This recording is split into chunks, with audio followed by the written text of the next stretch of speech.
Moi, j'avoue que dès le départ, donc c'était en septembre 2001, j'ai eu les plus grands doutes tout de suite. Je me suis dit, il y a quelque chose qui ne va pas, ça ne tient pas debout. Et au fil du temps, j'ai été conforté dans cette intuition. La vérité ne sera connue qu'à un terme historique. Elle ne nous est pas encore accessible et elle ne sera vraisemblablement accessible que dans quelques années, sinon quelques dizaines d'années. It was not before I started writing about it and reading about it that I saw, well, there is a discussion, but it goes on in terms of books and on the internet. It's not in the newspaper. It's not on mainstream TV channels. When someone, and a journalist takes it up in the morning conference, they're met with silence, which means that it's not good for your career to follow this, so they just shut down. C'est un petit peu la spirale du silence que dénonçait la philosophe allemande Elisabeth Noll-Neumann. À partir du moment où une même vérité est martelée par presque l'intégralité de tous ceux qui ont la parole dans un espace donné, dans une agora déterminée, on est entraîné à se taire. On en vient à ne plus oser prendre la parole à contre-courant parce que on risque d'être stigmatisé comme fou, tout simplement, comme inconséquent, comme déviant, etc. Nous faisons ce débat ce soir parce que la vérité ne doit pas avoir peur de quelques illuminés, parfois animés par des partis pris politiques ou des obsessions assez évidentes. Il faut voir dans la théorie du complot telle qu'elle se développe là dans les films, tels que Thierry Messant, tous ces gens-là développent cette théorie. Elle a un but aussi, cette théorie. En disant ce n'est pas Al-Qaïda, ils essayent d'aider Al-Qaïda. Ce sont les vrais propagateurs des idées d'Al-Qaïda. Ce sont des purs criminels. Ce sont évidemment des paranoïaques, c'est tout ce qu'on veut, mais enfin, en attendant, ce sont des criminels. Alors que s'est-il passé pour que tant de gens basculent dans la bêtise? Que s'est-il passé surtout pour que des médias de masse leur offrent une tribune royale qui leur permet de toucher le grand public? Retour sur ce naufrage de l'intelligence. Regardez.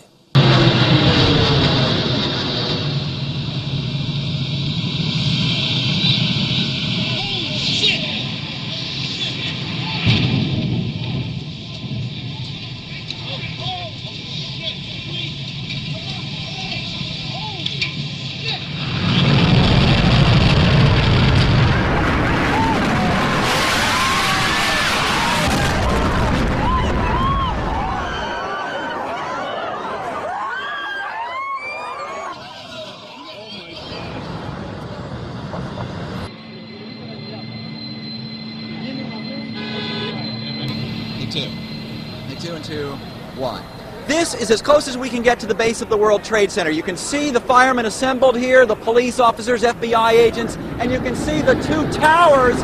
A huge explosion now raining debris on all of us. We better get out of the way. Oh my God. Oh my God. Can you tell us what has just happened? Yes, Peter. The second building that was hit by the plane has just completely collapsed. The entire building has just collapsed, as if a demolition team set off.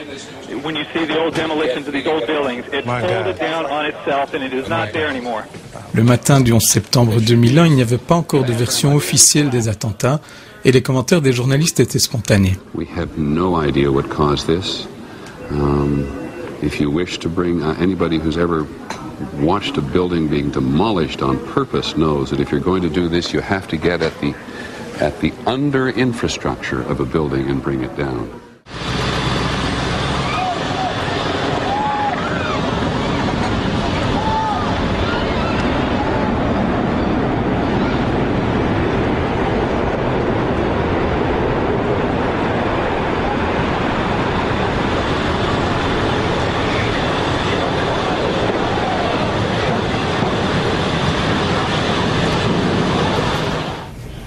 This was clearly, the way the structure is collapsing, this was the result of something that was planned.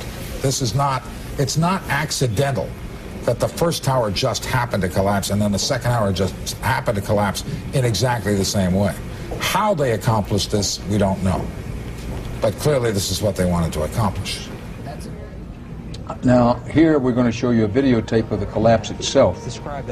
Comme la grande majorité de l'opinion publique, j'ai mis longtemps à réaliser qu'un troisième immeuble s'était écroulé le 11 septembre sans avoir été percuté par un avion. It's amazing. Amazing, incredible, pick your word. For the third time today, it's reminiscent of those pictures we've all seen too much on television before when a building was deliberately destroyed by well-placed dynamite to knock it down. Dès les tout premiers jours, après une enquête fulgurante, les autorités américaines fournissent tous les éléments d'information.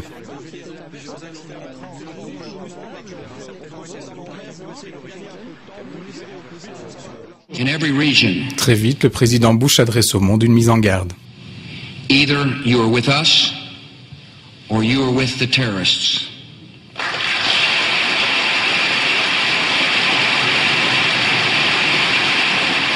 Le message est bien reçu, même de l'autre côté de l'Atlantique. Nous sommes tous des Américains. Je serais très étonné que le président Chirac dise autre chose et tous les leaders occidentaux qu'on a entendus. On est avec vous, on est tous des Américains. Ça radicalise, ça simplifie les opinions publiques. Une fois le premier émoi retombé, des interrogations commencent à circuler sur Internet à propos de l'attentat sur le Pentagone et notamment sur le site Réseau Voltaire, qui est un canal d'information non aligné.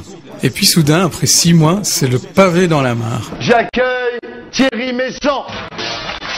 Thierry Messant, le président du Réseau Voltaire, fait une entrée fracassante dans les médias quand il passe dans l'émission de Thierry Ardisson. Thierry Messant, bonsoir. Alors après le 11 septembre, Thierry Messant était intrigué par des anomalies que vous remarquez sur les premières photos de l'attentat contre le Pentagone, et puis par la confusion et les contradictions des déclarations qui sont faites par les autorités américaines au sujet du World Trade Center. Vous décidez de mener une enquête et vous faites des découvertes qui sont assez terrifiantes, peut-être la plus grande manipulation de l'histoire, on pourrait dire, d'une certaine façon. Vous racontez tout ça dans un livre, Thierry Messant, qui s'appelle 11 septembre 2001, l'effroyable imposture. Aucun avion ne s'est écrasé sur le Pentagone. Je monte le livre. Allons-y, les petites mains, mes enfants, vous savez comment on fait. L'avion qui s'est soi-disant écrasé sur le Pentagone a provoqué très très peu de dégâts, finalement. Alors, quand on regarde les photos qui sont disponibles sur cet attentat, qu'on se fonde d'abord sur les photos fournies par le département de la Défense et sur les photos diffusées par Associated Press juste après l'attentat, on peut constater qu'il y a une impossibilité matérielle pour que la version officielle fonctionne. Sur la partie gauche de la photo, vous avez de la fumée. Au bas de la fumée, vous avez caché par cette fumée un trou qui est censé être celui qui a absorbé un Boeing 757. Donc c'est pas bien difficile de comprendre que ça n'est pas possible. Ouais. D'après vous, l'histoire, c'est que tout ça, c'est fait pour éloigner l'enquête d'une piste en fait intérieure. Vous parlez d'un complot, d'un groupe présent au sein de l'appareil d'État américain, en fait pour dicter sa politique au président Bush. C'est pour ça qu'on a parlé à un moment de menace sur la Maison-Blanche. C'est vrai que le 11 septembre... L'émission fait scandale. Et un mois plus tard, dans un communiqué, le Conseil supérieur de l'audiovisuel juge que Thierry Messant a propagé des informations à l'évidence fausses. Il rappelle au président de France Télévisions les principes de l'honnêteté, l'indépendance et le pluralisme de l'information. Et il lui demande de prendre des mesures pour que la vérité soit rétablie et que de tels dérapages ne se renouvellent pas.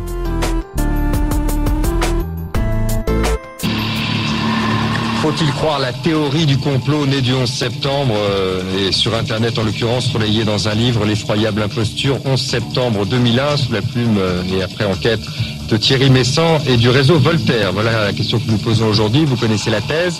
Il n'y a pas eu d'avion sur le Pentagone. Pourtant, juste après la publication de son livre, Thierry Messant bénéficie d'un traitement journalistique assez normal. Il est invité sur plusieurs plateaux de télévision pour des débats qui sont aujourd'hui impensables, pendant lesquels on discute calmement des qualités et des défauts de son livre. Le discours des experts est encore à ce moment-là sans préjugés. Vous êtes notre invité. Merci encore Thierry Messant. Nous vous mettons en contradiction, puisque contre-enquête nécessite contre-enquête, avec le colonel Dufour, avec Éric Denessé du Centre français de recherche sur le renseignement et avec Pascal Froissart, qui est lui spécialiste du travail sur la rumeur. J'apprécie beaucoup la façon dont Thierry Messant essaie d'aborder l'ensemble de ces éléments, parce qu'il faut quand même se dire une chose, c'est qu'aujourd'hui, nous sommes le seul pays au monde qui pose cette question-là. Maintenant, il y a des faits effectivement troublants, et dès 2 jours après l'attentat, je peux vous dire qu'on se posait cette question dans toute une série de services de renseignement. Maintenant, je pense qu'il y a une faiblesse, et ce serait intéressant qu'on en parle, c'est sur la façon dont un certain nombre de faits peuvent être analysés. Mais c'est vrai, quand on voit les images, on se dit qu'il s'agit bien d'un avion. Il est tout à fait plausible, et c'est probablement la réalité, que les Américains, c'est-à-dire la CIA et le FBI, pour protéger une piste d'enquête, et chercher délibérément à fausser la version officielle des faits, donc y compris quand on voyait l'explosion tout à l'heure, c'est vrai que ça ne ressemble pas en termes de pyrotechnie, en termes de flammes, à l'explosion que fait un avion lorsqu'il vient percuter quelque chose. On le voit bien. Vous êtes prêt à en douter, autrement dit. Sur cet aspect-là, tout à fait. Sur l'avion du Pentagone. Rappelez-vous, les premières réactions de journalistes dans les heures qui suivaient les attentats disaient que c'était un attentat à la voiture piégée. Donc, j'en doute. Je n'ai aucune preuve, ni dans un sens ni dans l'autre, mais c'est pour ça que je dis que la démarche de Thierry sur ce point est tout à fait intéressante. Nous allons faire intervenir un pilote expert en sécurité aérienne. Nous avons en ligne François Grangier. Bonsoir, vous nous entendez ? Oui, très bien. Alors, que répondez-vous à Thierry Messant ? Les destructions du Pentagone peuvent très bien avoir été faites par un avion. Bon, ce qu'il y a de certain, c'est que quand on voit la photo de cette façade qui est intacte, il est évident que l'avion n'est pas passé par là. Vous pouvez imaginer qu'un avion de cette taille ne peut pas passer à travers une fenêtre en laissant l'encadrement debout. Mais il est évident que si avion il y a eu, il a tapé à un autre endroit. Merci, Monsieur Grangier. Hervé Kempf, vous avez envie de réagir ? Je suis très surpris par ce que dit Monsieur Grangier. Oui. Et là, on nage dans le brouillard le plus total. Est-ce que vous avez tout de même le sentiment qu'autour du 11 septembre, il y a tout de même des faits troublants, certaines anomalies, et que finalement, le livre de Thierry Messant, sans partager sa théorie de complot, finalement est une piste de réflexion et d'enquête et d'investigation?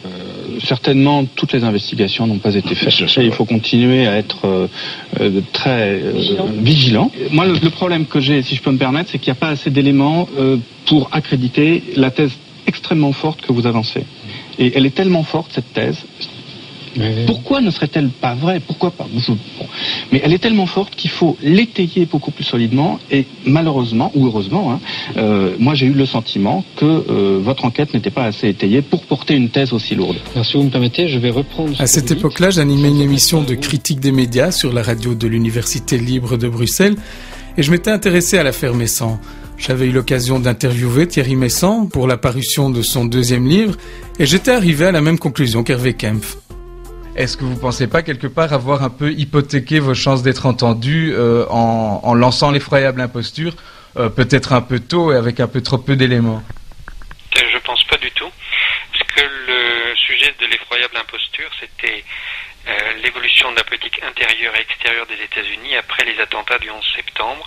Donc vous trouvez que c'était léger cette question de l'attentat du Pentagone, ça n'était pas pour moi le sujet du livre. Mais très rapidement, Thierry Messant devient l'homme à abattre, surtout dans la presse écrite, qui lui donnera jamais la parole. Ses thèses et ses arguments sont réfutés du bout des lèvres, mais c'est surtout le personnage qui sera critiqué. Après cette petite tempête médiatique autour de Thierry Messant, c'est dans le calme, mais par petites touches successives, qui sera définitivement transformé en épouvantail. L'effroyable mensonge de Jean Guinel et Guillaume Dasquier, publié quelques mois après l'effroyable imposture, est encore plus brouillon et plus léger que le livre qui prétend réfuter. Pourtant, il sera généralement considéré comme la réponse définitive à Thierry Messant, à tel point que Guillaume Dasquier sera invité jusque sur CNN pour dispenser ses analyses. Guillaume, why then do you think this seems to be, I don't want to say catching on in France, but he sold an awful lot of books. Yes, people who bought this book in France, who are people who come from very low class and a lot of them never go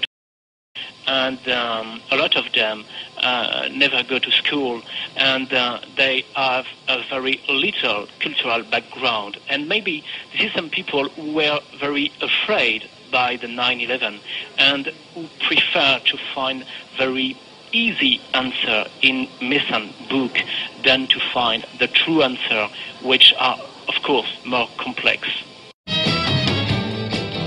Premier film, le 11 septembre n'a pas eu lieu. Mais c'est sans doute une soirée Théma, diffusée sur Arte, qui marquera le plus les esprits. Au fil de 2 documentaires et d'un débat, Daniel Lecomte et l'équipe de Doc en Stock, sa société de production, s'efforceront de discréditer Thierry Meyssan et dans la foulée tous ceux qui ont des doutes sur le 11 septembre, ainsi que les opposants à la guerre en Irak. Débat avec nos invités. Voici le 11 septembre n'a pas eu lieu. C'est un film Doc en Stock pour Arte. Il est signé Barbara Nessek et Antoine Wittkin. Regardez. Le 11 septembre 2001 aura fait au moins un heureux. Sa fortune, il la doit à cette incroyable thèse: aucun avion ne s'est écrasé sur le Pentagone. Pas facile de trouver un éditeur pour publier une thèse aussi fantaisiste. Mais Thierry Meyssan rencontre Patrick Pazin, le directeur des éditions Carnot. Du danger du téléphone portable aux amours polysexuels, chez cet éditeur, on pense que la vérité est ailleurs. Après avoir réglé son compte à Thierry Meyssan, sans pour autant aborder le moindre aspect factuel de sa thèse, il est temps maintenant d'ériger de nouveaux épouvantails: l'anti-américanisme, l'antisémitisme et le négationnisme. En Allemagne, critiquer les Américains est devenu un sport national, surtout depuis la guerre en Irak. Mais certains Allemands s'offusquent de cet anti-américanisme rampant. Un drapeau américain sur son balcon, voilà la réponse de l'écrivain Henrik Broder aux théories du complot. Les Allemands adorent associer les Américains avec tout ce qui est méchant, vilain et primitif. Et ce ressentiment anti-américain est une sorte de ciment de l'identité allemande. Pour Henrik Broder, le 11 septembre a réveillé le souvenir d'une autre théorie du complot sordide, le négationnisme. Il y avait des gens qui allaient à Auschwitz, faisaient des prélèvements, analysaient le contenu des gaz et prétendaient que tout ça avait été un grand mensonge. Eh bien aujourd'hui, c'est la même chose qui se passe avec les événements du 11 septembre. On prend des mesures du lieu de l'impact de l'avion du Pentagone. Après, on élabore des théories selon lesquelles l'avion ne s'est pas écrasé, mais aurait été abattu. Ensuite, on construit des images avec des nuages de fumée. On va chercher des photos absurdes sur Internet qui sont censées prouver tout ça. Tout ça, c'est de la pure fiction. Et de la même manière que des gens ont essayé de prouver qu'Auschwitz était une invention des Alliés, on essaie de prouver aujourd'hui que le 11 septembre est une invention des Américains. Ce qui compte à leurs yeux, c'est une vision a priori du monde. Un bricolage idéologique où se mélangent pêle-mêle une détestation de l'univers démocratique, une conception policière de l'histoire et une culture systématique de l'excuse au bénéfice de tous les dictateurs de la planète qui ont déclaré la guerre à l'Occident. Eh bien, c'est ce phénomène étrange que nous avons tenté de suivre à la trace. Voici Le Grand Complot. C'est un film Doc en Stock pour Arte. Il est signé Antoine Wittkin et Barbara Nessek. Regardez. Dans le deuxième film, Antoine Wittkin tente d'analyser les racines du conspirationnisme.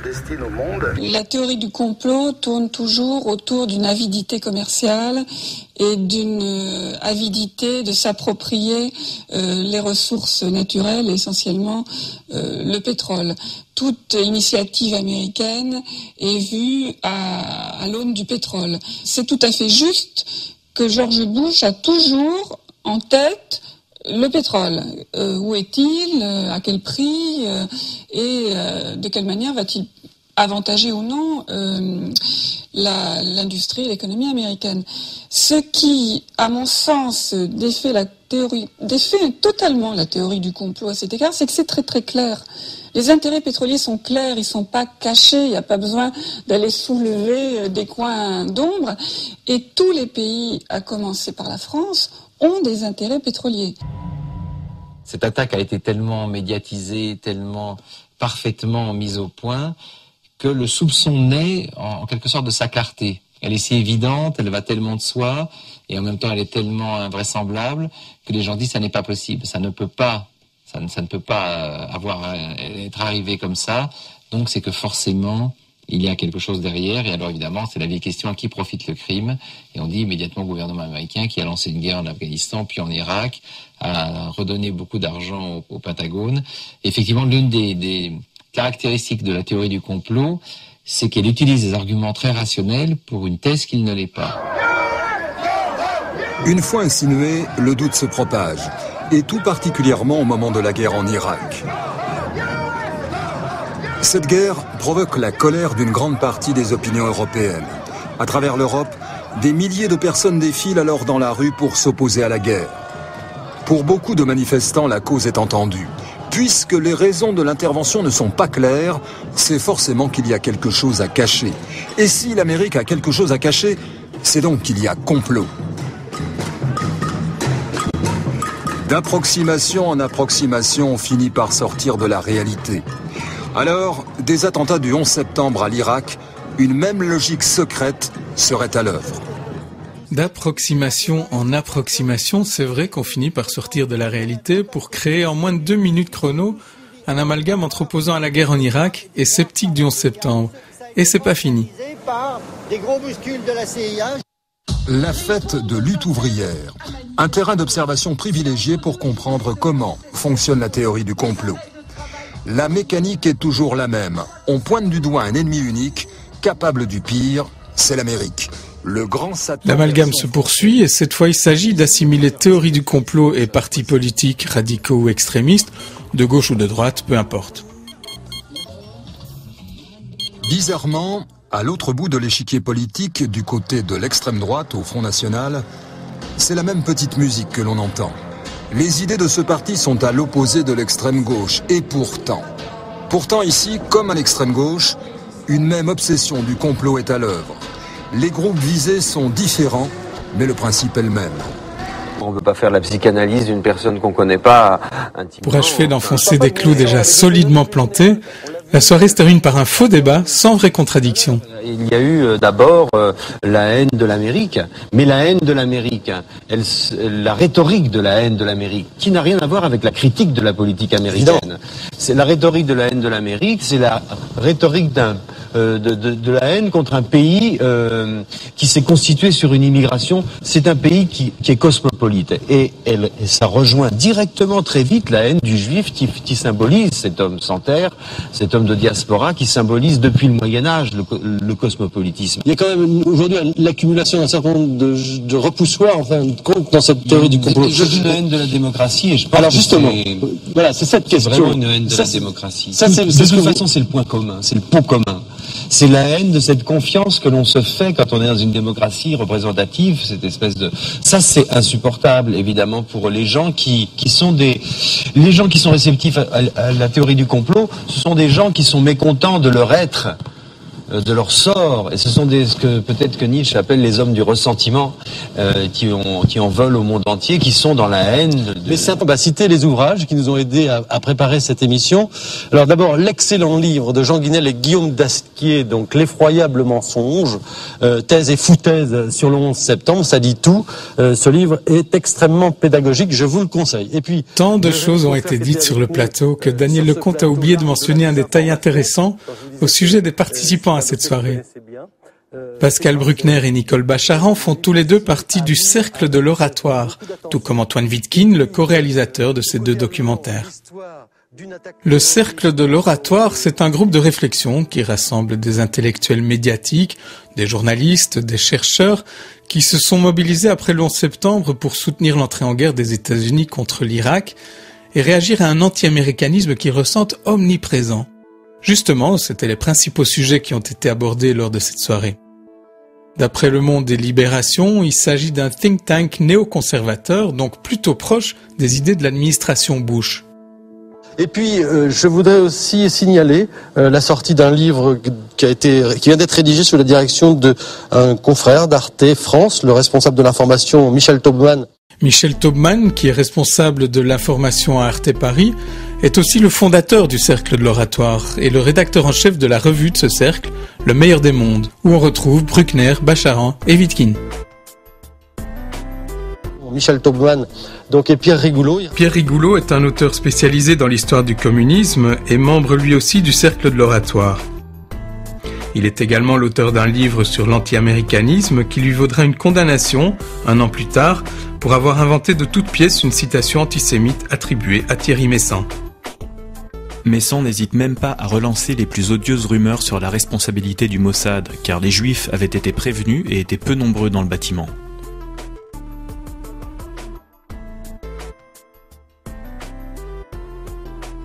Michel Taubman et Pierre Rigoulot, Irak en un autre regard sur un monde en guerre, avec en particulier un article, c'est une contribution de 25 intellectuels français à l'occasion justement de la première année, après l'intervention américaine en Irak. L'ouvrage que présente Daniel Lecomte est écrit presque exclusivement par des membres de la rédaction du Meilleur des Mondes. La couverture du livre fait d'ailleurs habilement le lien entre le 11 septembre et la guerre en Irak, qui était l'un des phares de cette émission. Et donc d'un article en particulier signé Pierre-André Taguieff. Comme on l'aura deviné, Pierre-André Taguieff est membre lui aussi du Cercle de l'Oratoire et le titre de sa contribution au livre se passe de tout commentaire. Néopacifisme, nouvelle judéophobie et mythe du complot, voilà, c'est dans Irak en un autre regard sur un monde en guerre. Voilà, je vous invite bien sûr comme d'habitude. Après cette émission pour le moins orientée, le CSA s'abstiendra cette fois de rappeler à quiconque les principes de l'honnêteté, de l'indépendance et du pluralisme de l'information. Vous auront manqué le moins possible. Moi, ce qui m'a frappé, c'est lors de la publication du bouquin de Thierry Meyssan, que j'ai pas vraiment aimé, mais qui m'a quand même alerté. Je trouvais que c'était un bouquin intéressant parce qu'il posait quand même une série de bonnes questions. Au niveau des réponses, je trouvais que c'était un peu faible. Et un peu trop Paris Match, quoi, disons. Ça, je le dis clairement. Mais les questions posées méritaient au moins qu'on essaye d'y répondre. Or, il n'y a eu aucune tentative. On a discrédité la personne. On a dit, oh, c'est un fou, c'est un ci, c'est un là, c'est un anti-israélien, voire un antisémite, mais sans répondre aux questions posées. Les attaques criminelles perpétrées aux USA le 11 septembre dernier, qui ont fait des milliers de victimes, appellent en effet à une réflexion en profondeur sur les actions à mener pour éviter que de tels actes ne se reproduisent. Au moment de la publication du livre de Thierry Meyssan, Paul Lannoy était président du groupe des Verts au Parlement européen. Sans même en rester à Thierry Meyssan, mais qui est quand même le seul francophone qui est vraiment écrit là-dessus de façon un peu approfondie, si on va rechercher les publications en allemand ou en anglais, qui sont, à mon avis, mieux construites et mieux étayées. Et elles ont été traduites en français, mais personne n'en a parlé. Personne n'en parle. Donc, la pire chose qui puisse arriver à un livre, c'est que personne n'en parle. Qu'il soit attaqué, le bouquin de Meyssan a été attaqué, il en a vendu des tonnes, hein, mais les autres, les bouquins de Griffin, qui sont pourtant remarquablement argumentés et étayés, moi j'ai eu toutes les peines du monde à les trouver, et quand je les ai trouvés, j'ai constaté que personne ne les connaissait. S'il fallait garder un seul auteur sur la question du 11 septembre et de ses incohérences, ce serait certainement David Ray Griffin. Probably like many of you, I've been discouraged by the fact that both politicians and journalists generally won't touch this story. Depuis qu'il a pris sa retraite de l'université de Claremont en Californie, cet ancien professeur de théologie consacre toute son énergie à la question du 11 septembre. Il a écrit une dizaine de livres très étayés sur le sujet, mais malgré la rigueur implacable de son argumentation, les médias n'ont jamais fait la critique de ses ouvrages, même pour les attaquer ou les réfuter. With the U.S. media, if we mean the mainstream, that is the corporately owned media, I can quote Bill Clinton. I have not had relations with that woman. I've had no relations with the corporate media, with one exception. I was on an MSNBC show that's called Tucker, headed by Tucker Carlson. Mr. Griffin joins us from Santa Barbara, California. Mr. Griffin, thanks for coming on. You have no evidence that the government's behind 9/11, and I frankly think it's an awful thing to allege. Considering it's not true, and you haven't proved that it is. Well, these things have to be determined in terms of evidence, and if you read this book and you read my two previous books, The New Pearl Harbor and then the 9/11 Commission Report, Omissions and Distortions, you will see there are literally dozens of reasons to disbelieve the official theory about 9/11. I'm not proposing a new conspiracy theory. I'm rejecting the official conspiracy theory that we've been given by the government and the 9/11 Commission, and that has been used to justify all the activities that have been going on since 9/11. Look, you don't like American foreign policy. That's fine. That's totally legitimate. I don't like American foreign policy most of the time. I get that, and I'm not in any way questioning your right to complain about the actions of our government. I'm merely saying it is wrong, blasphemous, and sinful for you to suggest, imply, or help other people come to the conclusion that the U.S. government killed 3,000 of its own citizens, because it didn't. He said that what I was saying was sinful and blasphemous. So I wanted to remind him we're talking about Bush and Cheney and Rice, not the Holy Trinity, but he did use that. So I use that as an illustration that this is a religious faith. It's a matter of faith that our leaders wouldn't do such a thing. So I'm exaggerating a little bit to say I've had no relations, but very minimal. There's never been a review of any of my books, 5 of which by this time have already appeared in any of these publications. The word has gotten out mainly through alternative radio. And they have been very receptive. I've done maybe 300 interviews on various alternative radio stations. If we didn't have those and didn't have the internet, we wouldn't have gotten to the point where we are now.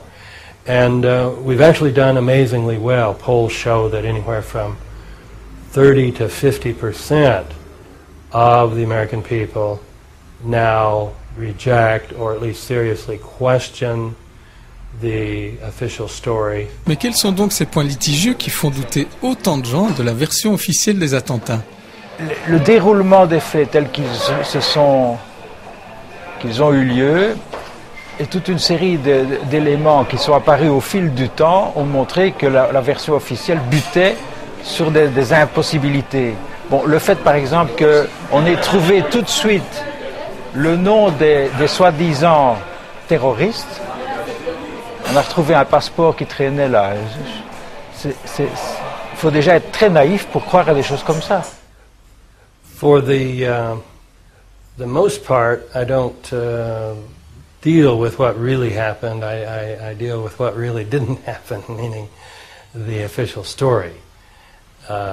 Which is that these hijackers took over these planes and then somehow outwitted the American defense system and crashed into the buildings, and that crashing into 2 buildings caused 3 of them to come down. But in essence, I believe there was a stand-down order so that the military was told not to carry out standard procedures. And then secondly, that explosives of some sort had been planted to bring down all 3 buildings. Clearly, there were lots of explosions going off, both in the Twin Towers and Building 7. We have abundant witnesses to that, about 200 witnesses for the Twin Towers. En plus, on a eu des indices assez rapidement, d'ailleurs que j'ai évoqué en séance du Parlement, mais de façon extrêmement prudente. C'était le fait qu'il y a eu une sorte de délit d'initié concernant les compagnies d'aviation. Donc que des gens aient à un moment donné réalisé que quelque chose allait se passer, ça me paraissait quand même assez mériter une investigation. Donc lorsque j'avais posé la question au Parlement, personne n'a répondu à ça, personne n'a relevé, on a fait semblant que j'avais rien dit. The movement has gotten very strong in that it used to be that they could ridicule us by saying, well, it's just a bunch of kids on the internet plus an aging theologian.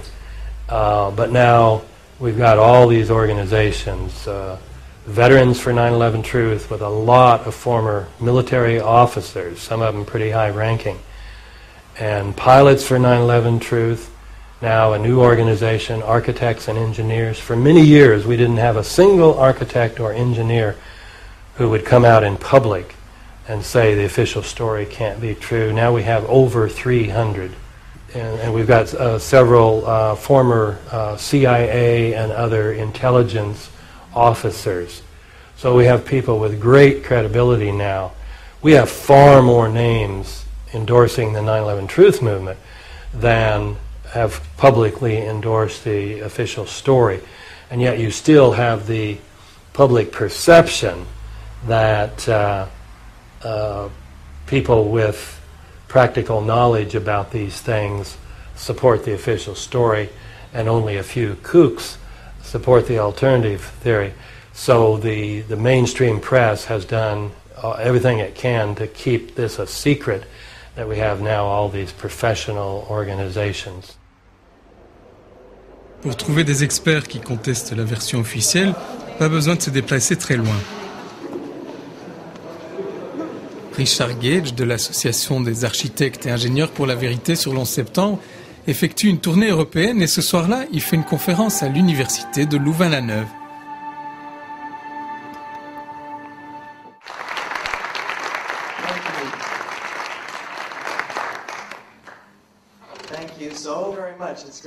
The original theory of 19 hijackers conspiring in a cave in Afghanistan or wherever else is a conspiracy theory in and of itself, including the, which of course includes the towers and them coming down by fire. It's just another theory. It's a theory that doesn't bear the examination of the evidence at all.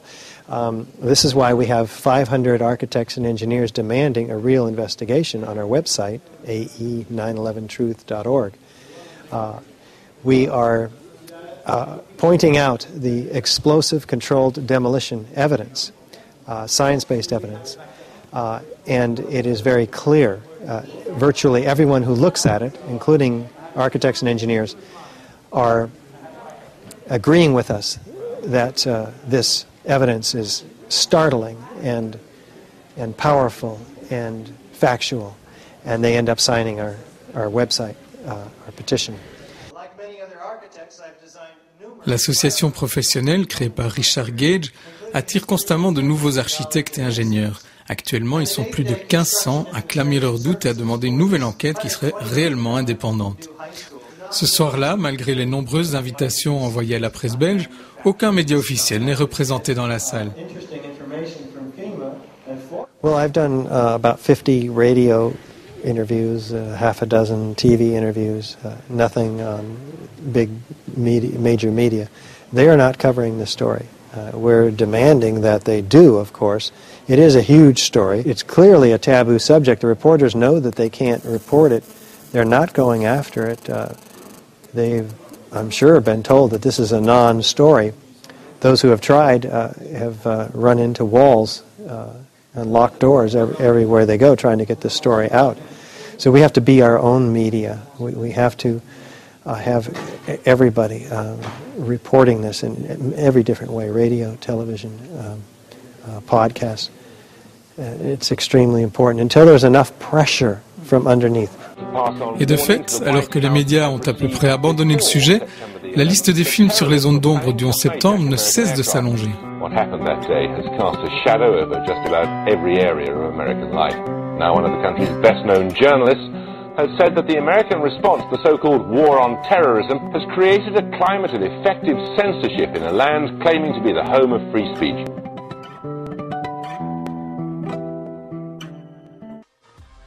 The collapse of the building at 5:20 p.m. would cause speculation as to how it fell. Le plus connu et le plus regardé est certainement Loose Change. Réalisé par une équipe de jeunes cinéastes amateurs, ce film a connu plusieurs versions successives, chacune corrigeant les erreurs de la précédente et étoffant le propos. Dans sa version définitive, c'est certainement le film le plus complet sur toutes les incohérences de la version officielle des attentats.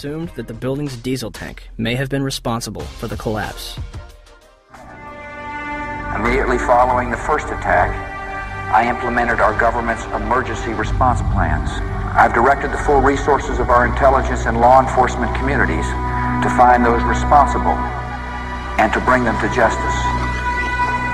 Si Loose Change est le plus connu, d'autres films sur des sujets plus spécifiques sont tout aussi importants. Thank you. Good night. And God bless America. 9/11 Press for Truth relate la lutte déterminée d'un groupe de veuves du 11 septembre pour une véritable enquête sur les attentats. I want to meet with the NSA, CIA, and the FBI together in one room. Out of the many who were researching on their own, 4 widowed mothers found each other. New Jersey residents Mindy Kleinberg, Patty Casaza, Lori Van Auken, along with Kristen Breitweiser, became known as the Jersey Girls. C'est leur combat qui mènera à la mise en place, très tardivement et à contre-cœur, de la fameuse commission d'enquête sur le 11 septembre. However, the commission report failed to meet many of the family's expectations and concluded that 9/11 was merely a failure of imagination.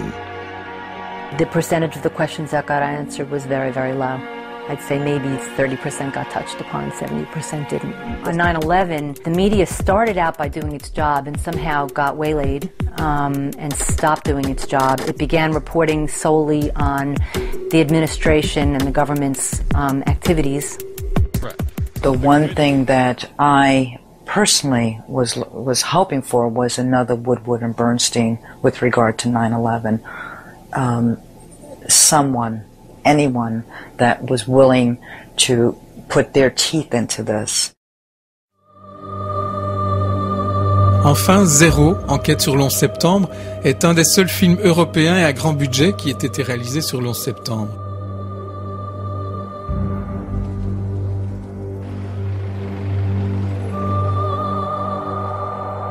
Al primo impatto le 2 torri tremano, e vistosamente anche, ma riprendono subito il loro assetto strutturale. Le film est porté par des célébrités comme Dario Fo, prix Nobel de littérature, ou Gore Vidal, l'une des grandes voix de la gauche américaine, et il a été réalisé par une équipe réunie autour de l'ancien eurodéputé et journaliste italien Giulietto Chiesa. And our government will never tell us. We just kept wait for the French to explain it. Hanno questa organizzazione del male, hanno il capo, Bin Laden, di questa organizzazione del male, hanno una rete segreta in una grotta afghana. Sembra la sceneggiatura di un film di James Bond. Je suis convaincu que si vous cherchez de raconter, l'11 septembre, vous ne pouvez obtenir que des petits résultats marginaux. Il faut le montrer, alors on a décidé de faire un film, et de le montrer, mais pas seulement aux spécialistes, mais de le montrer à ceux qui ne savent rien, c'est-à-dire au public normal. Donc on a conçu le film comme un film pour le public normal, pour le public non informé, pour le public donc du cinéma et de la télévision. On a travaillé dans cette direction, très bien, on a bien formulé la tâche, et avec beaucoup de résultats intéressants. Par exemple, on a montré le film aux organisateurs du Festival international de cinéma de Rome. Je n'avais pas aucun espoir, mais avec ma grande surprise, ils ont immédiatement vu le film, ils ont compris, ils ont regardé le film et immédiatement ils m'ont dit « je veux le film au festival ». Donc la première surprise. Alors vous pouvez passer au Festival international de Rome comme une des pièces les plus importantes. Après on a fait la presse-conférence et ils ont beaucoup parlé des films. Mais alors c'était intéressant parce que la critique cinématographique a été très positive même sur le contenu du film, et l'attaque de la censorship, de la censure, est venue après, dans les pages politiques des journaux. Et alors, c'était intéressant, parce que la critique cinématographique a été très positive, même sur le contenu du film, et l'attaque de la censorship, de la censure, est venue après, dans les pages politiques des journaux. Donc c'est évident, c'est une autre démonstration évidente que si on est libre, même les journalistes, s'ils peuvent travailler normalement dans un climat acceptable, ils réagissent normalement, comme ils ont réagi, tous ceux. Mais après, il y a l'intervention politique. Alors vous voyez directement le tabou qui s'exerce systématiquement sur les pages politiques, donc c'est sur les pages les plus importantes.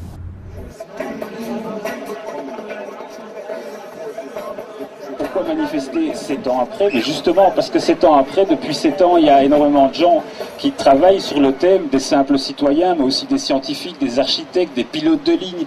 Entre 2004 et 2008, le mouvement pour la réouverture d'une enquête tente en vain de faire parler de lui, et les informations officielles sur l'11 septembre sont rares dans les médias. À part les commémorations annuelles et la publication de nouvelles images de temps en temps, il n'y a pas grand-chose à se mettre sous la dent.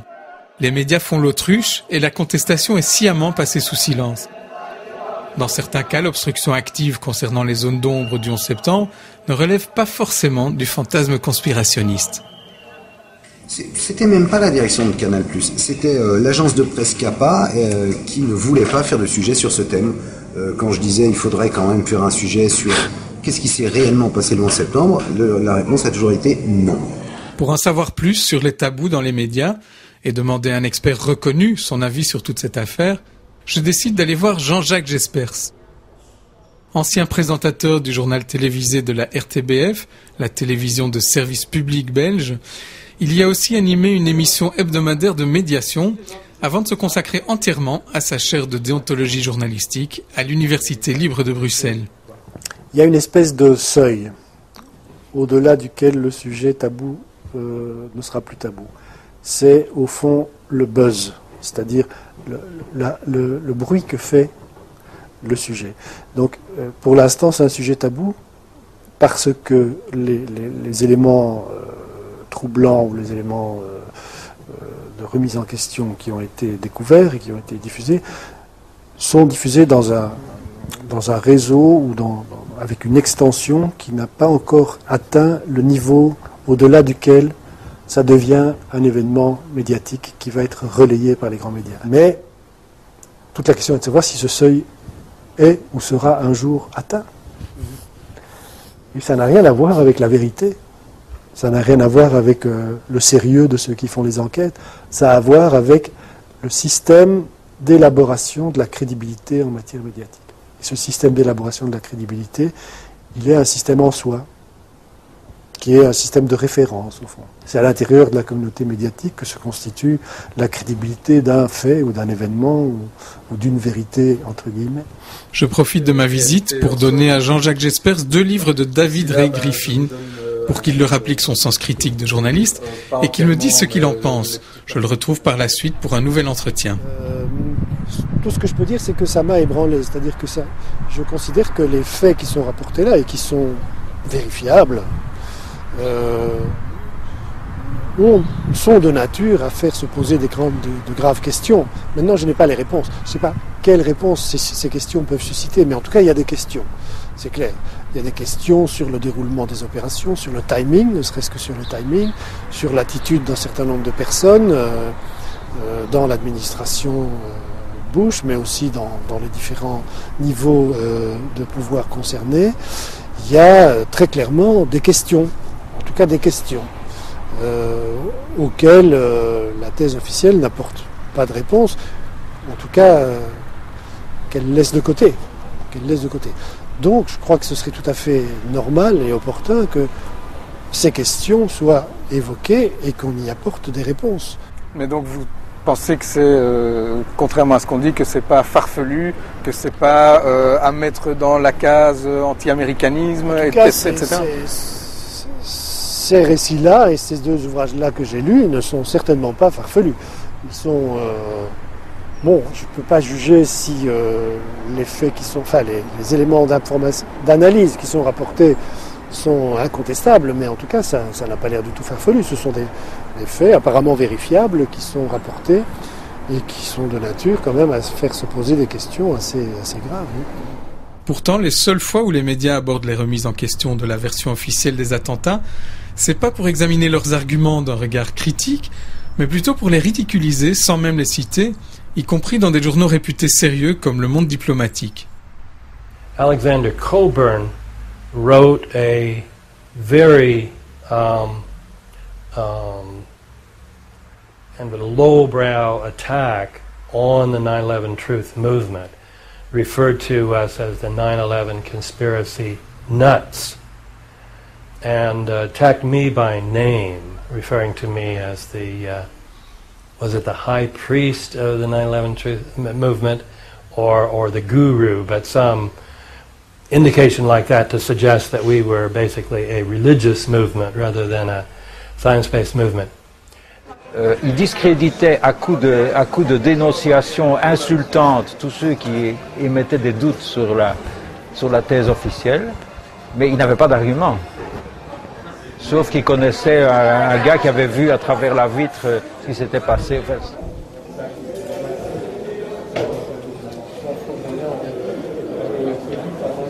C'était tellement bête que je trouve qu'un journal qui se veut intellectuel et sérieux comme Le Monde diplomatique, là, a dérapé complètement.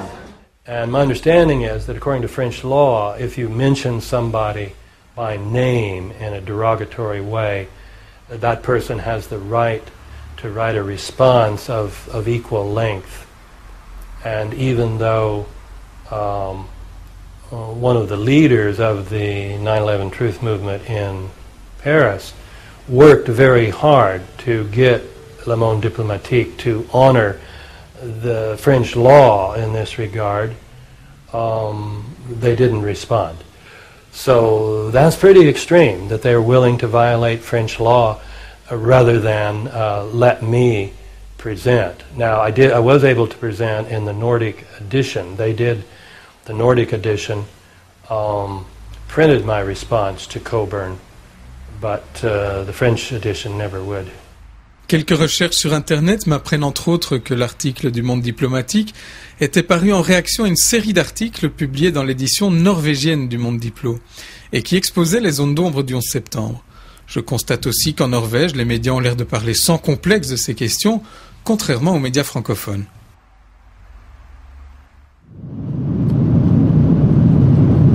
Pour comprendre ces différences flagrantes, nous partons en Norvège pour discuter avec des journalistes qui ont bravé le tabou.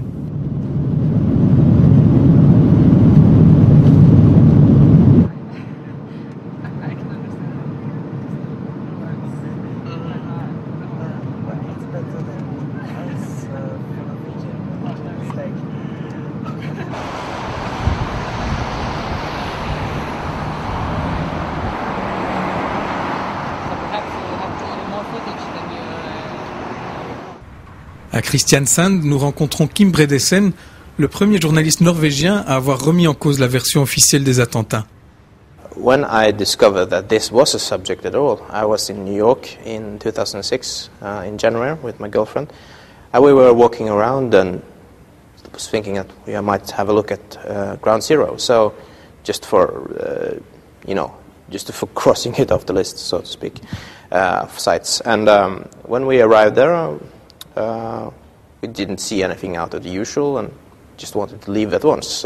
But suddenly we saw some people holding up some banners which said 9/11 was an inside job. Well, they proved to be very exciting to talk to, at least some of them. And I was kind of, I think it was quite, I was amused, I guess, by this guy who said that the government or the elite was behind, he said, and he claimed that the towers were not brought down with planes, but with explosives. And I was thinking these people should have been written about for a long time ago, because it was such strong assertions they had to come with. I wrote an interview with Les Jameson. He is the leader of the 9/11 Truth movement in New York. And he, I had a longer interview with him and sent around a copy to, perhaps 20 newspapers in Norway. I got no reply from 18 of them. I got a harsh reply from one. We don't want this kind of thing in our newspaper, it said. Was a reply from this newspaper here, a regional newspaper, Fædrelandsvennen. But at least one reply was positive, and very positive, was Truls Lie. And he said, well, you want to write a story about this? Go ahead, you have green light. Truls Lie est journaliste culturel et éditeur, et il est aussi le créateur de l'édition nordique du Monde diplomatique. Il en était le propriétaire et le rédacteur en chef entre 2003 et 2007. I felt this subject was very important after looking into it. There was a lot of, information that wasn't available, information that was hidden, witnesses that has been told to shut up and don't talk with the publicity. There was so much about the 9/11 thing that I decided to have a series of maybe 3 or 4 articles with my journalist Kim Bredesen. And so through 3 numbers of Le Monde Diplomatique we were digging into this topic, and that was my decision. And we also translated for internet into English some of these articles, yes. I was contacted by this Voltaire magazine or this internet site to publish this in French. And then I felt it was normal to contact Le Monde Diplomatique. So I told them, actually I sent them this mail where I was in a way a little,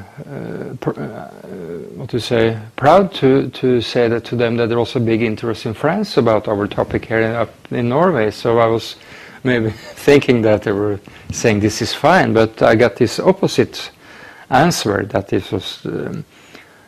I don't remember all the what was said in that mail several years ago, but I was very surprised from Le Monde Diplomatique in Paris. The reaction was that total negative about this, and it told me to don't publish this in France. So I had to say no to Voltaire because of this very harsh reaction from Maurice Le Monde. Malgré nos demandes répétées, la rédaction parisienne du Monde diplomatique n'a pas souhaité s'exprimer sur cette affaire. I felt this to be a critical mind, to be independent and think for yourself, and to be reflective. You have to go into this. It's the main event that had been happening in the last years, and it changed the whole political order. So why hasn't any of the main media actors in Norway picked this up? Two years later, Stavanger Aftenblad picked it up and had a serial of 3 or 4 articles, maybe based on Kim Bredesen and us.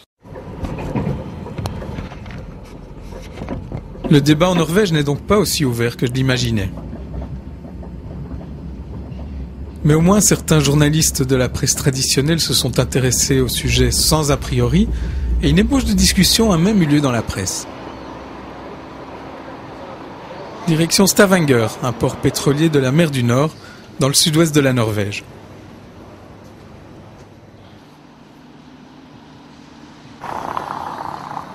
Le Stavanger Aftenblad est un quotidien régional important, comme la majorité des grands journaux norvégiens. Au siège du Stavanger Aftenblad, nous avons rendez-vous avec Kristin Allen, qui a étudié les zones d'ombre du 11 septembre de manière approfondie et qui y a consacré de nombreux articles. Au départ, rien pourtant ne l'a destinée à s'intéresser particulièrement au 11 septembre. Well, it started almost by an accident. I was in England last year in August of 2007, and I picked up the newspaper The Independent and found a commentary by the Middle East correspondent of that paper, Robert Fisk, and he wrote a very interesting commentary called Even I Question the Truth of 9/11. What I found in that article I found very peculiar because he asked some questions that I never before had heard about, because I was, as everyone else in Europe and in the Western world, quite sure that the American explanation about 9/11 was, well, that was the real one, the acceptable one, the true one. 9/11 was, well, that was the real one, the acceptable one, the true one. But Mr. Robert Fisk, he asked suddenly some questions that he called scientific questions about some of the things that had happened, like how is it possible for the Twin Towers to just fall completely down in 8 to 11 seconds, even if the heat from airplane fuel can never be that large so that steel beams could melt. Oh, I thought, I never heard about this.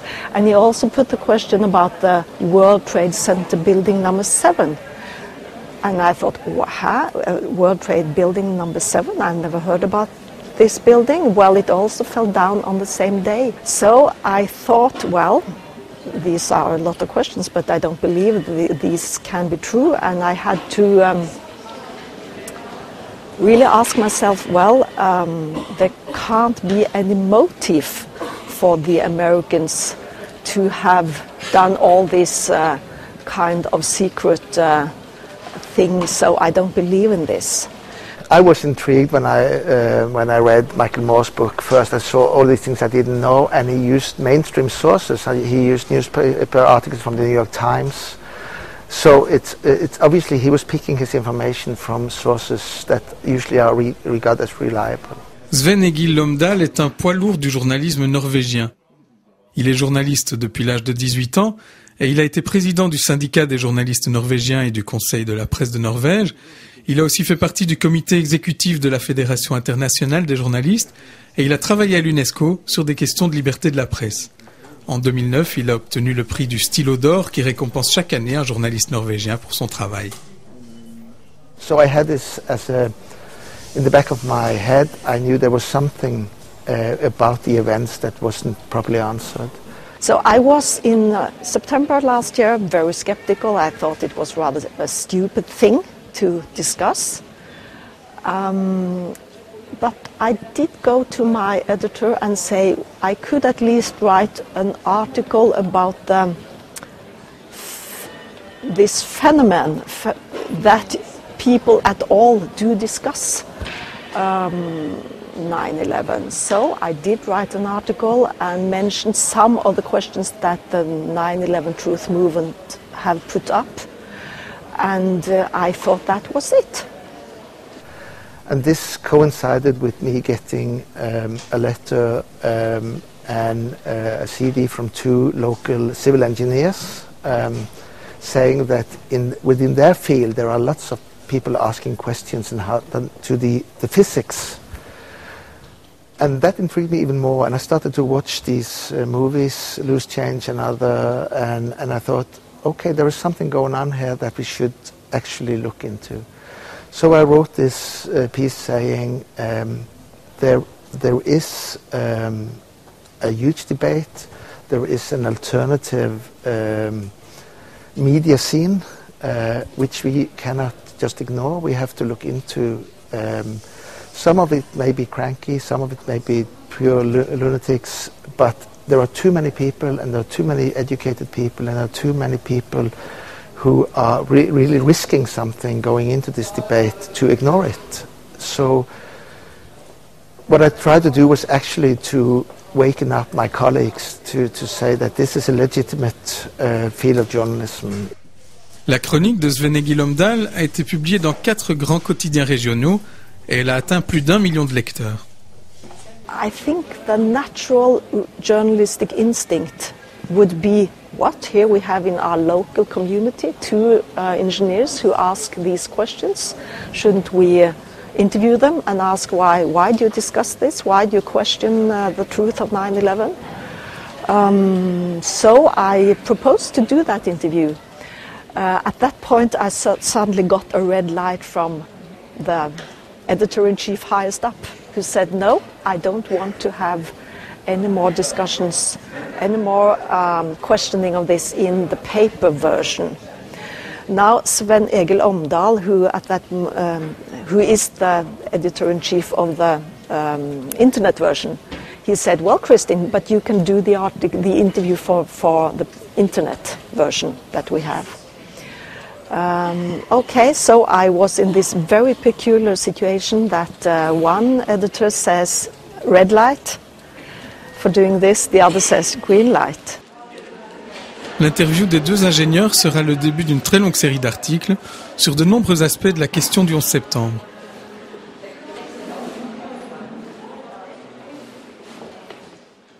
I have to point out that in nothing I have written, I have taken any standpoint. I only try to show the questions that could be put, and I have not made up my mind whether these people who question, if they have found the truth. I do not know what has happened on 9/11, but I defend the right as a journalist to discuss it and ask the questions. I thought actually that there was a European discussion on this. I knew there were written books, I knew there was a French bestseller just after the events. So I was under the impression that there actually is an international discussion on what's going on here. It was not before I started writing about it and reading about it that I saw, well, there is a discussion, but it goes on in terms of books and on the internet. It's not in the newspaper. It's not on mainstream TV channels. And that was even more intriguing as I write a weekly column on media, to see how media suddenly has unanimously decided that we won't touch this. And I also saw on the reactions I got to my column, which were more than almost any other column I've written. There were hundreds and hundreds of mails. And the angry mails came also from colleagues who felt that I was making a fool of myself, bringing this into the public domain, while there were engineers, there were researchers, there were lots of people who said, finally someone who wants to discuss these things. So that surprised me, really did.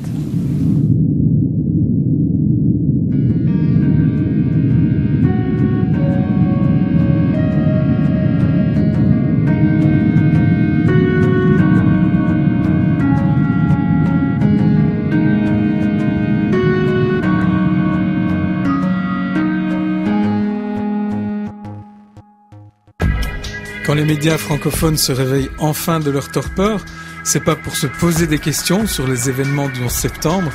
Bonsoir et bienvenue, on est très heureux de vous accueillir dans les bureaux de Jeudi Investigation. Ce que vous allez voir, ça ressemble à de l'info, ça a la couleur de l'info, mais c'est de la pure intox. Mais c'est pour attaquer une nouvelle fois ceux qui doutent et qui deviennent apparemment trop bruyants pour être ignorés.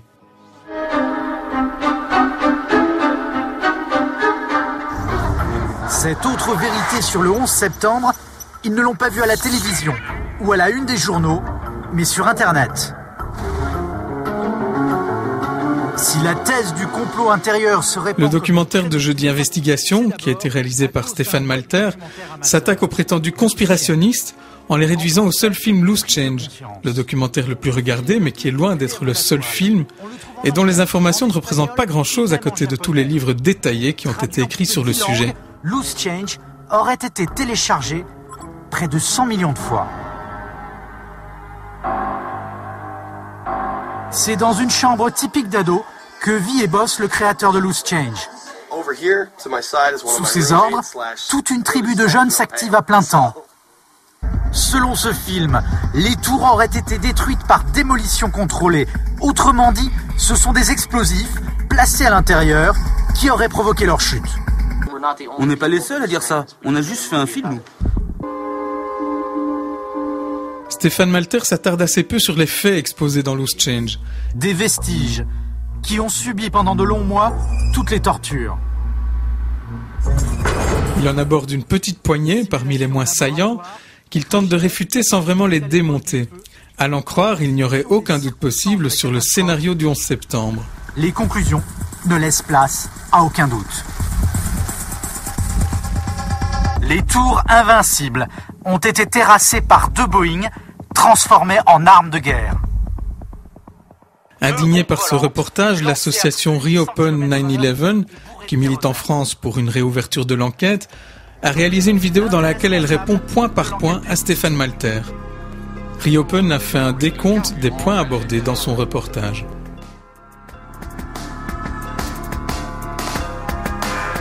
Néanmoins, sur la totalité des points abordés par le documentaire Loose Change,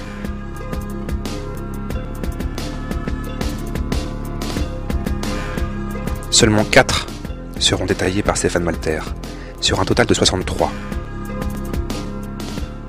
Et rappelons que parmi tous ces points soulevés par la Loose Change, aucun ne met en cause Israël, les Juifs ou une quelconque participation du Mossad. Ce que le public ignore, c'est que les sources de Loose Change sont sulfureuses. En effet, Stéphane Malter semble lui aussi obsédé par l'angle de l'antisémitisme. Le film s'appuie ouvertement sur les articles d'American Free Press. Diffusé à 100 000 exemplaires, c'est l'une des plus influentes publications d'extrême droite aux États-Unis. Depuis 2001, American Free Press a publié des centaines de pseudo-révélations sur le 11 septembre. Selon Willis Carto, le gouvernement Bush n'est pas seul responsable. Aucun doute, Israël était de mèche. Sur le web, le site d'un certain Eric Schmidt. Des thèses antisémites liées au 11 septembre, négationnistes sur les camps de concentration, personnalité délirante, Schmidt n'est autre que le père fondateur de la théorie de la destruction des tours jumelles avec des explosifs. Le blogueur n'a, semble-t-il, qu'une seule obsession. Tous les journalistes sont des juifs sionistes. Vous avez par exemple Mike Wallace de CBS. Ce n'est même pas son vrai nom. Ils changent souvent leur nom pour passer inaperçus. Parmi les sources de Loose Change, Stéphane Malter en a sélectionné 2, American Free Press et Eric Schmidt. Elles ont beau être à la fois marginales par rapport à l'ensemble des sources et caricaturales dans leur antisémitisme, ce sont pourtant les seules dont il parlera. Mais selon Stéphane Malter, si on creuse vraiment sur les sources d'information de Loose Change ou des théories conspirationnistes autour du 11 septembre, on s'aperçoit que les fournisseurs d'infos, enfin une grande partie des fournisseurs d'infos, sont liés à des mouvements antisémites et d'extrême droite. Mais je pense qu'il y avait très clairement un plaidoyer, quoi. C'est-à-dire que les éléments qui pouvaient venir à contre-courant de ce qui était défendu comme idée centrale étaient systématiquement sous-évalués ou en tout cas déformés aussi d'une certaine façon. C'est-à-dire que très clairement le propos de Stéphane Malter était de montrer que ceux qui mettent en question la thèse officielle sont justement des gens qui cherchent à manipuler. Avant de dire que ceux qui sont adversaires de la thèse officielle sont des manipulateurs, peut-être faut-il examiner leurs arguments et voir si ils sont recevables, quoi, tout simplement, s'ils sont fondés. C'était pas le cas. Il y a aussi quelque part un amalgame, c'est-à-dire moi je ne doute pas qu'il y ait des gens qui soient manipulateurs, qui se servent de cet outil-là, mais il l'étendait un peu à toutes les personnes qui doutent. C'est ça, donc il est facile de discréditer la thèse, une thèse, en prenant ceux qui la défendent d'un point de vue tout à fait extrême. Il est facile de discréditer l'islam à partir des islamistes. Voilà, il est facile de discréditer l'altermondialisme à partir des casseurs qui cassent tout chaque fois qu'il y a un sommet du G20. Voilà, c'est un peu le même raisonnement qui était à l'œuvre, je crois, dans ce reportage. Pourtant, le film de Stéphane Malter a tout de même un mérite. C'est le seul qui ait donné la parole à David Ray Griffin, qui est unanimement reconnu comme le meilleur spécialiste de la question. Son nom ne vous dit sans doute rien. Et pourtant, ce professeur de philosophie à la retraite est devenu célèbre du jour au lendemain grâce à un best-seller sur le 11 septembre. Résultat, le prof a même été embauché comme consultant par le réalisateur de Loose Change, apparemment en quête de respectabilité. Je n'ai aucun point de désaccord fondamental avec la dernière version de Loose Change. Ça ne veut pas dire que j'ai obtenu tout ce que je souhaitais. Mais désormais, une chose est sûre, personne ne pourra y trouver la moindre erreur. Vous le faites gratuitement ? Non, ils m'ont proposé de l'argent. Combien ? Ce n'est pas un sujet sur lequel je souhaite m'exprimer. On retrouve dans ses livres, cités comme source d'inspiration, Thierry Messant, le français, ou encore Eric Schmidt. Outre le fait que Griffin a écrit beaucoup plus qu'un seul best-seller, les remerciements à Hufschmid dans son premier livre datent d'une époque où ce dernier n'avait encore jamais tenu le moindre propos antisémite. Dans son premier livre date d'une époque où ce dernier n'avait encore jamais tenu le moindre propos antisémite. Interrogé sur cette référence, le prof se défend de tout antisémitisme. S'il y a bien une chose pour laquelle j'ai été critiqué au sein du mouvement, c'est justement de ne pas mettre en cause les Juifs. À entendre le prof, le mouvement du 11 septembre serait largement infiltré par des militants antisémites. Au total, David Ray Griffin se sera donc vu accorder un temps de parole de 37 secondes dans les médias francophones, et uniquement pour lui demander combien tout cela lui a rapporté, et pour lui faire dire que son mouvement est antisémite.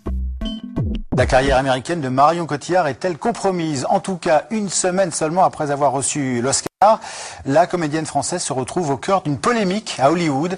La presse a ressorti des propos tenus l'an dernier où elle mettait en doute la version officielle des attaques du 11 septembre ou encore des premiers pas de l'homme sur la Lune. Nathalie Ether. Padam, padam, padam. Il arrive en courant derrière moi. Les seules voix dissidentes qui franchissent le filtre médiatique et qui sont entendues sont celles des people. Quelques heures auparavant, Marion Cotillard... Parmi les stars francophones, c'est Marion Cotillard qui ouvre le bal avec des interrogations un peu légères. Je pense qu'on nous ment sur énormément de choses. Comme le 11 septembre. Est-ce que l'homme a vraiment marché sur la Lune?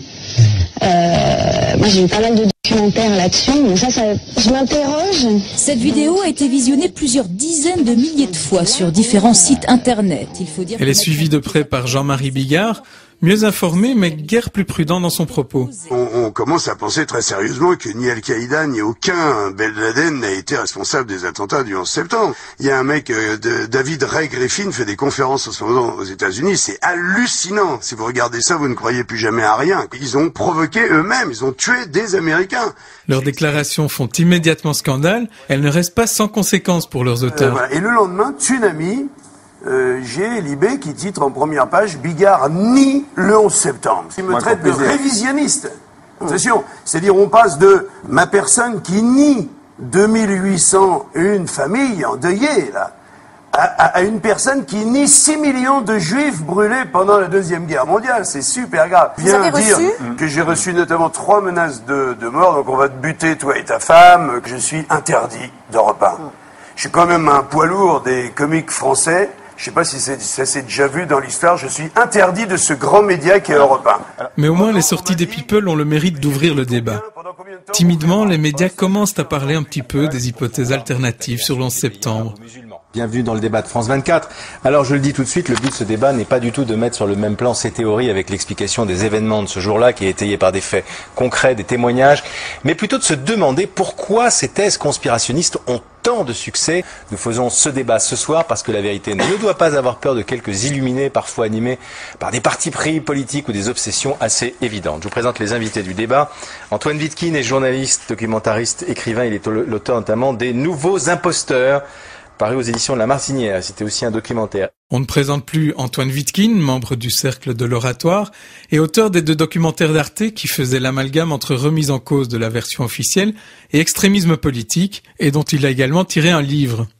Eric Margolis est journaliste américain, éditorialiste à Toronto Sun notamment, et c'est un spécialiste du Moyen-Orient, en particulier de l'Afghanistan. Eric Margolis, qui défend encore la version officielle lors de ce débat, déclarera 2 ans plus tard sur son site internet qu'on ne connaît toujours pas la vérité sur le 11 septembre et que la version officielle n'est pas crédible. Et Atmo, c'est un nom de scène. Voilà, tout à fait. Voilà. Je suis un artiste, donc c'est un nom d'artiste. Un nom d'artiste qui est membre de l'association Reopen 911. C'est la première fois qu'on voit apparaître sur un plateau un représentant de l'association Reopen 911 qui demande la réouverture de l'enquête. Le 11 septembre. Et puis, je pense que vous avez pu quand même sentir le schisme qui est de plus en plus latent entre les spectateurs, commentateurs sur le net et les médias qui effectivement n'osent pas prendre de risques. Vous l'avez dit vous-même.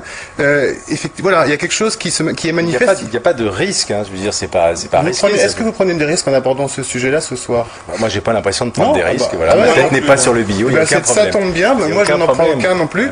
La tête de Sylvain Attal n'est pas sur le bio, mais c'est celle de Grégoire Degnaud, son rédacteur en chef, qui tombera 6 jours plus tard lorsqu'il sera mis à pied avant d'être licencié, au moins en partie pour avoir autorisé l'organisation de ce débat. Selon le Canard enchaîné, l'Élysée n'aurait pas du tout apprécié cette initiative. Au même moment paraît un livre du journaliste Éric Reynaud qui s'intitule 11 septembre, les vérités cachées et qui conteste la version des attentats telle qu'on la connaît depuis 8 ans. Alors on sait que cette contestation a lieu massivement sur Internet, mais il est très très rare qu'on l'aborde dans les médias ou que des livres fassent parler d'eux. Mais la question que j'ai envie de vous poser aujourd'hui, c'est est-ce qu'on doit mettre ça en débat et est-ce que cela a de l'intérêt? Mathieu Kassovitz. Je pense que ce qui s'est passé le 11 septembre 2001 et la version officielle qui a été donnée par les Américains est obligatoirement questionnable. Il faut absolument se poser la question. Internet, je pense, est le dernier et le seul endroit où ce sujet est actuellement débattu. Et il est mis en déni par des journalistes officiels qui, effectivement, ont peur de se rendre compte qu'eux n'ont pas cette liberté de parole. Parce que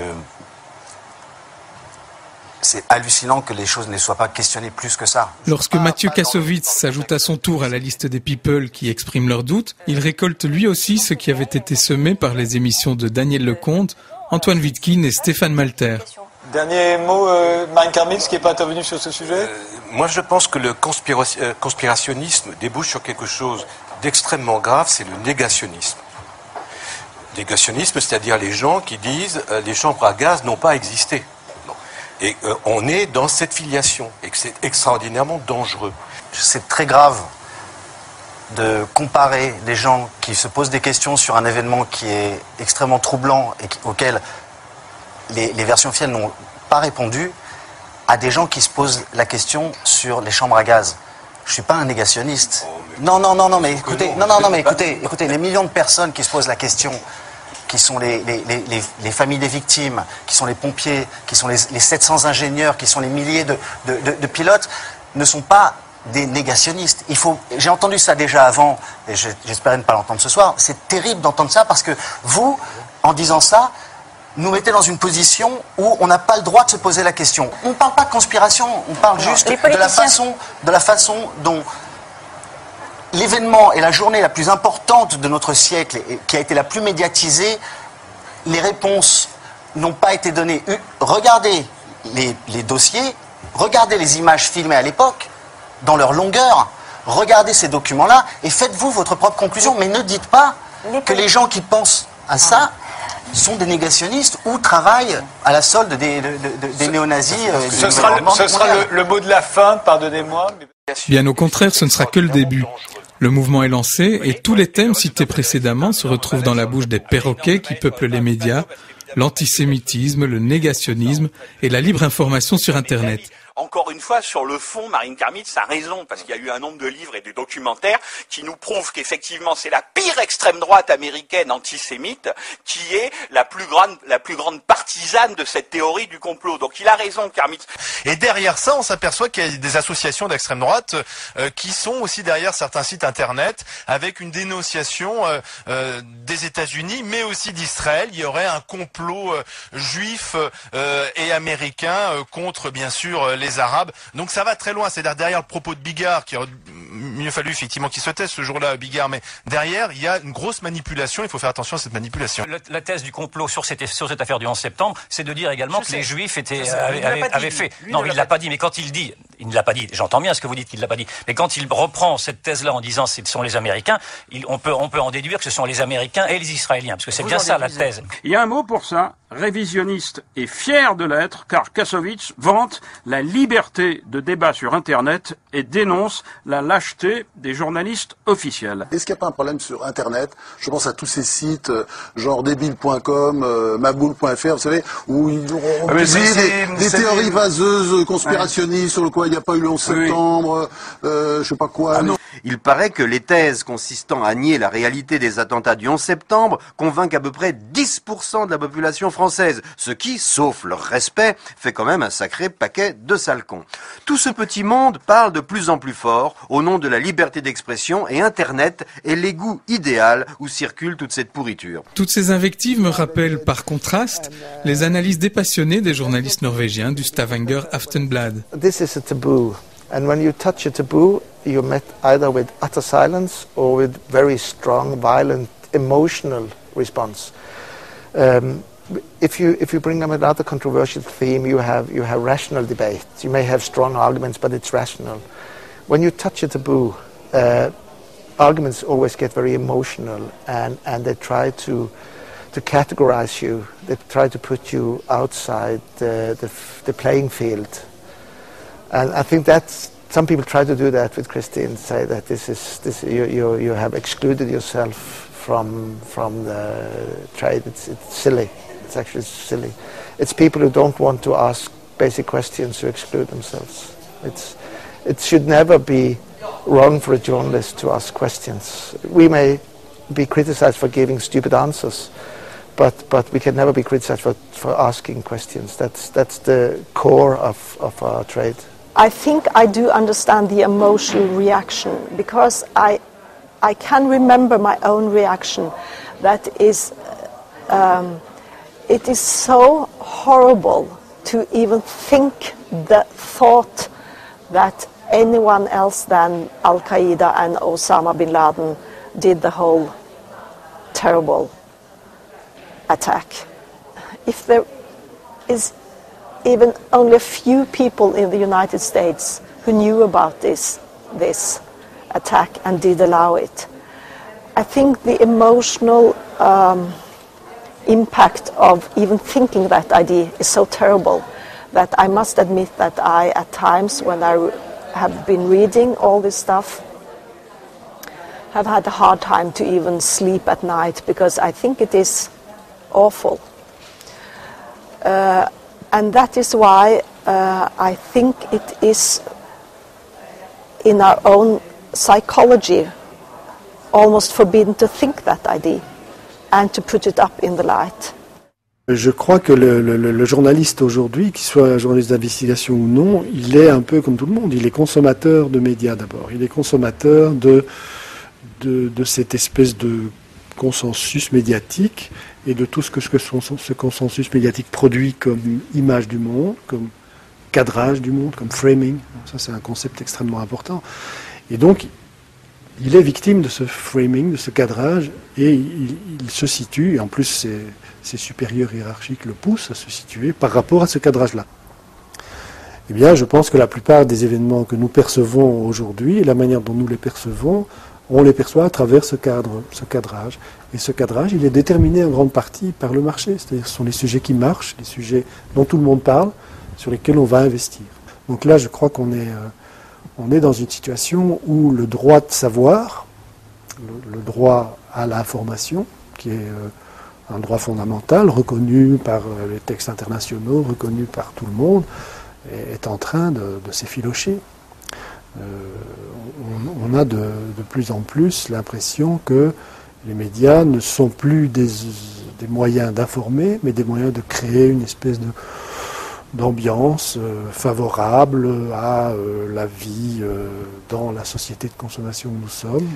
Et donc, moi je pense que cette évolution, elle est due à un changement profond de nature de ce que le journaliste considère comme étant sa place dans la société, son positionnement dans la société. Il y a une sorte de prolétarisation où les journalistes se considèrent comme des exécutants d'un projet éditorial, ont de moins en moins prise sur ce projet éditorial. Et le projet éditorial, c'est vendre.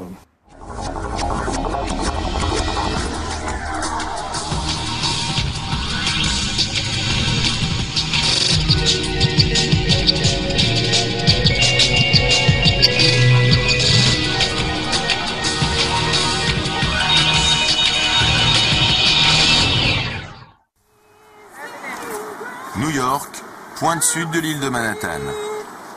Pour ce qui est de vendre, le reportage de Stéphane Malter a eu son petit succès. Diffusé 2 fois en prime time sur Canal+, il a aussi été acheté par la RTBF, la télévision de service public belge, pour être diffusé dans l'émission d'investigation Questions à la Une, qui propose généralement des enquêtes plutôt bien faites sur divers sujets de société. L'atterrissage d'Apollo sur la Lune, c'est encore les juifs sionistes. Ce sont les producteurs d'Hollywood qui ont tout mis en scène. Interpellé par la diffusion de ce reportage par la télévision de service public de mon pays, je cherche à interviewer un responsable de ce choix.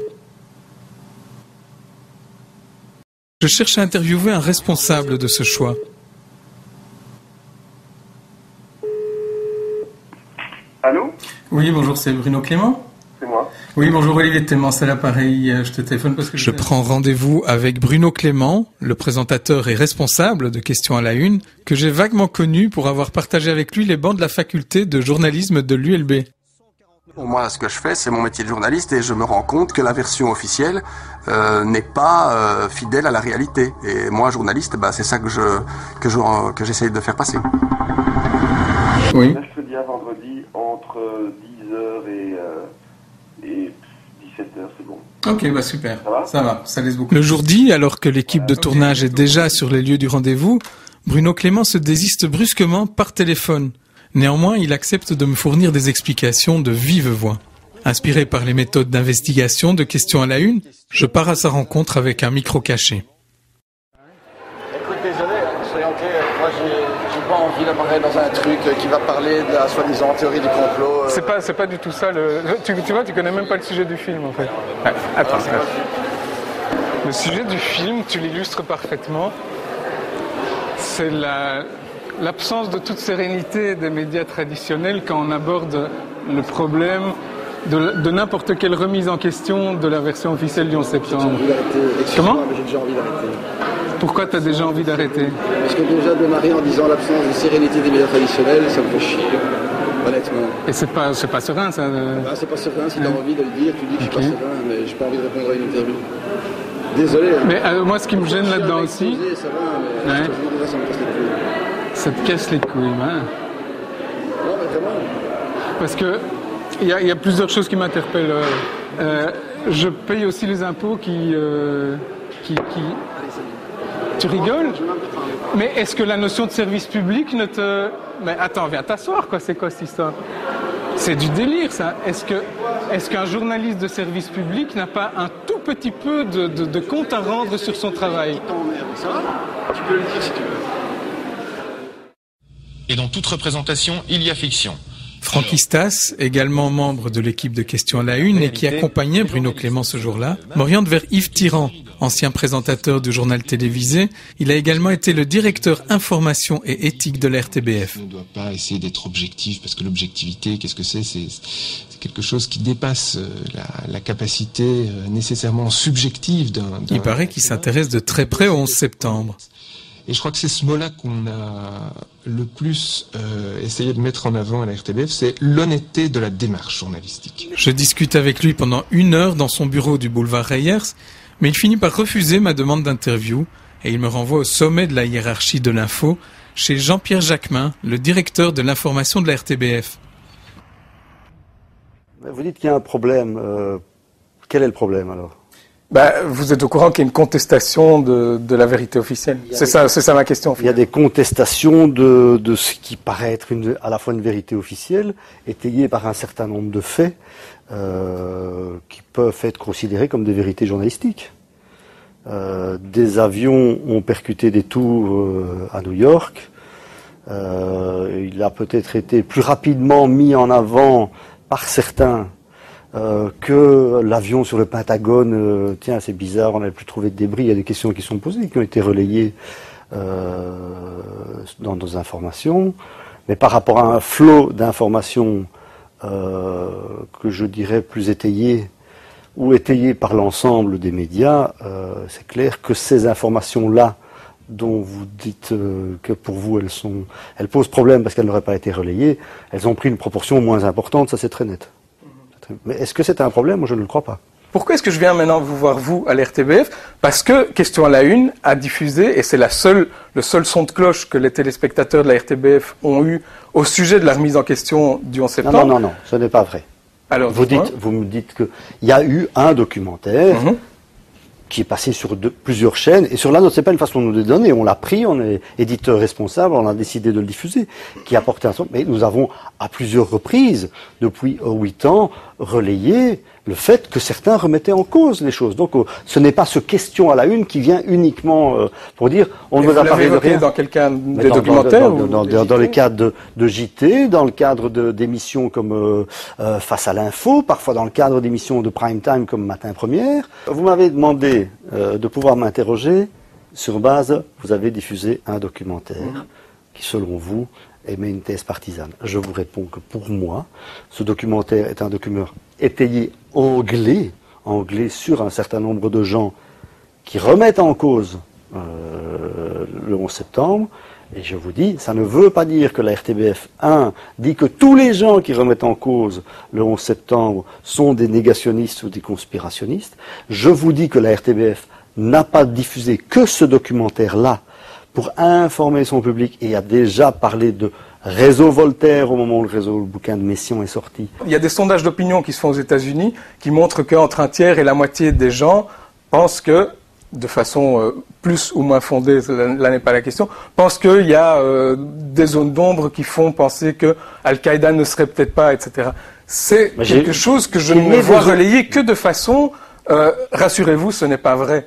Notamment à travers ce documentaire de Malter, dont le message était ceux qui remettent ça en cause. Énervé d'avoir été baladé à gauche et à droite, et pas toujours avec courtoisie, c'est à mon tour de perdre un petit peu ma sérénité et j'en oublie de laisser répondre mon interlocuteur. Je peux vous dire que dans les faits, ce n'est pas vrai, et c'est quelque chose que je ne vois pas relayé à l'RTBF. Je me demande simplement pourquoi. C'est ça le but, le sens de ma démarche. Le sens de votre démarche. Donc d'essayer de voir pourquoi la RTBF ne relaye pas votre thèse. Par exemple, régulièrement, encore récemment, il y a des scientifiques qui font des conférences et qui viennent en Belgique même, qui font des tournées de conférences, qui sont le fondateur du mouvement des architectes et des ingénieurs, qui a vraiment un discours extrêmement construit, étayé, etc. Il vient en Belgique, David Ray Griffin vient en Belgique. Je n'ai jamais vu un journaliste à ce genre de conférence. Il n'y a pas une certaine curiosité qui manquerait de ce côté-là? Non. D'abord, on ne peut pas assister, à toutes les conférences. Deux, c'est vrai que nous sommes dans l'actualité, accrochés à l'actualité et à ce qui se passe. Mais pour autant dire que nous occultons les thèses qui disent quoi? Que le 11 septembre s'est pas tout à fait déroulé tel que la version le dit, que les tours se sont peut-être écroulées sur base d'explosions. Enfin, quand vous me dites... Oui, mais quand on ne dit pas tout à fait, c'est pas du tout. Je veux dire, il ne s'agit pas d'une nuance. Mais simplement, pour revenir à ce que vous disiez, c'est quelque peu déroulé différemment. Si vous voulez bien l'interview, parce que c'est pas une différence de détail, quoi. C'est une différence énorme. S'il y a effectivement une application militaire américaine, c'est pas une différence de détail et c'est pas un truc qui laisse les gens indifférents. Je suis désolé. Vous êtes venu interroger le directeur de l'information de la RTBF sur la manière dont la RTBF. Oui, mais je suis curieux de votre opinion aussi. Mais vous n'avez pas besoin de mon opinion là-dessus, je n'en ai pas. Okay. Aucune. Voilà où on en est 10 ans après. Le directeur de l'information du service public n'a pas d'opinion sur l'événement le plus important de notre jeune siècle. Près de 50 ans après l'assassinat de John Kennedy, dont on ne connaît toujours pas les vrais coupables, près de 40 ans après le scandale du Watergate qui fut un triomphe du journalisme d'investigation, et malgré la surabondance des médias, de l'information et des technologies de la communication, le 11 septembre demeure toujours entouré de mystères. Ceux qui tentent d'égratigner le vernis de la version officielle sont associés aux pires épouvantails de notre époque.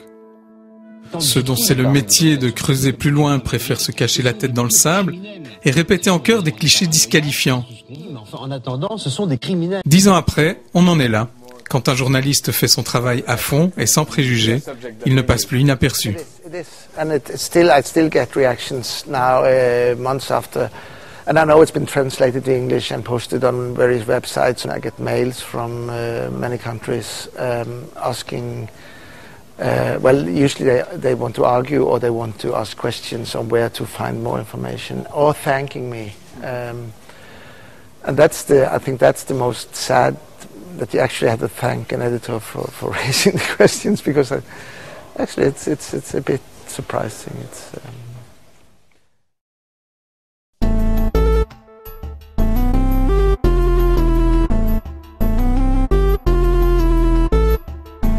Vous dites qu'il y a un problème. Quel est le problème? Ce que vous allez voir, ça ressemble à de l'info, ça a la couleur de l'info, et c'est de la pure intox.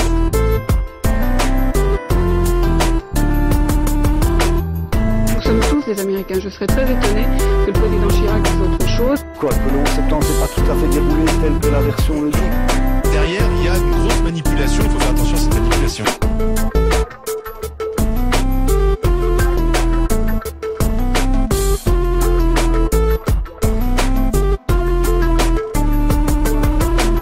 Ce sont des purs criminels.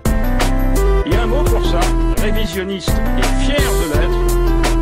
It is wrong, blasphemous and sinful. Debil.com, maboul.fr. Et Internet est l'égout idéal où circule toute cette pourriture. It is wrong, blasphemous and sinful.